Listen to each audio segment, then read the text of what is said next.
Supreme Court of Canada handed down a key judgment earlier today. It will affect the way big resource projects are assessed for their effects on the environment.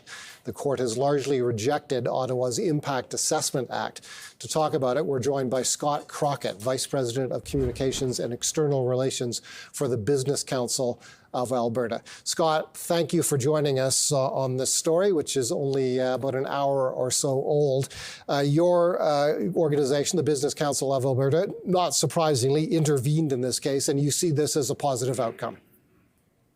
We do, Paul, and thanks for the opportunity to speak on this. As you mentioned, yes, the decision's only about an hour old, and it's a 200-page document, so lots to go through. But at the end of the day, the Supreme Court this morning has said that the Impact Assessment Act, or Bill C-69, is largely unconstitutional. And as you mentioned, our Business Council of Alberta, along with many other industry associations and Indigenous associations, intervened on this case. And our council sees this as a positive outcome, in particular because this will add some greater predictability and certainty to getting major projects built in Canada, the kind of big projects that we need to build for our national objectives. To what degree, the Act was passed in 2019 and we're now in 2023.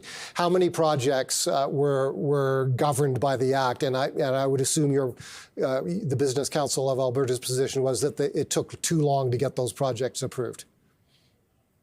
Absolutely.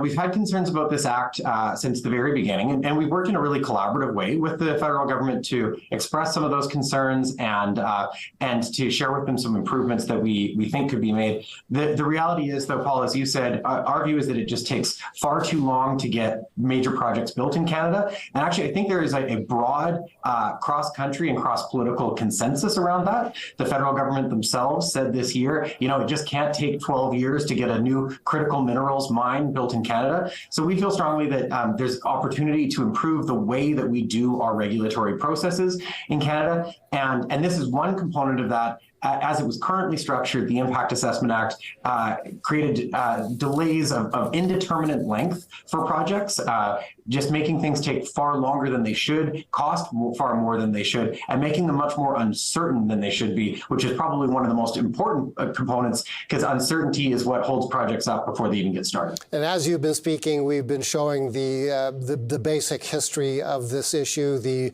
thrust of the judgment today, and a couple of quotes from the judgment itself, the court saying that Parliament also has the duty to act within the enduring divisions of powers framework laid out in the Constitution. The court otherwise, in other words, telling the federal government to stay in its lane, to stay within the constitutionally assigned jurisdictions, federal and provincial. And it said in an earlier quote that we showed our viewers that the Impact Assessment Act is unconstitutional. There are federal areas of jurisdiction in environmental review, and the court does allow the federal government to continue applying assessment powers to those particular areas of jurisdiction. Talk to us a bit about that.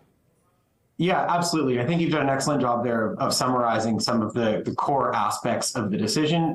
Effectively, you put it well. The court said to each area of government, stay in your lane, stick to your jurisdiction, and found that significant areas of the Act, as it was written, were outside of the federal government's jurisdiction. Now, absolutely, there are areas of environmental regulation that are very much inside the federal government's jurisdiction. For example, fisheries and oceans. So there are perfectly reasonable reasons why the federal government would regulate a major project and will continue to do so, particularly for projects that cross provincial boundaries or on coastlines.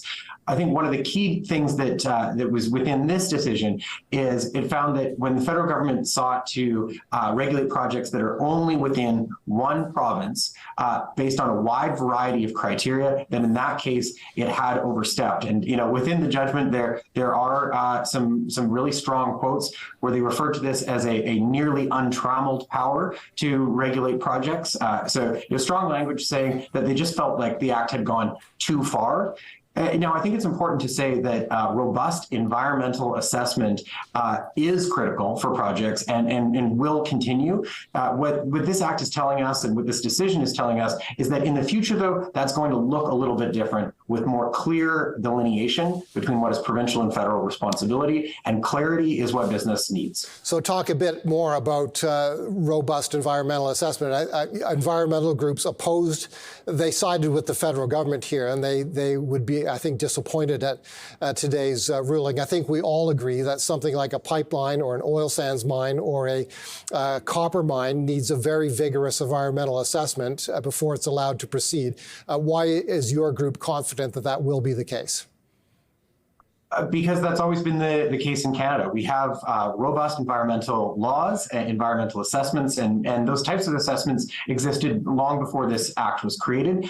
Many of them are at the provincial level, and here where I stand in Alberta, we have regulators that are world-class at assessing these sort of impacts. And so, I wouldn't want anyone to take away from this decision that there'll be any less rigor involved in the future of how major projects are done in Canada. In fact, I think we could look at this as an opportunity as the federal government sits down to frankly redraft some legislation around how these impacts are going to be assessed and how our environmental regulations are going to work.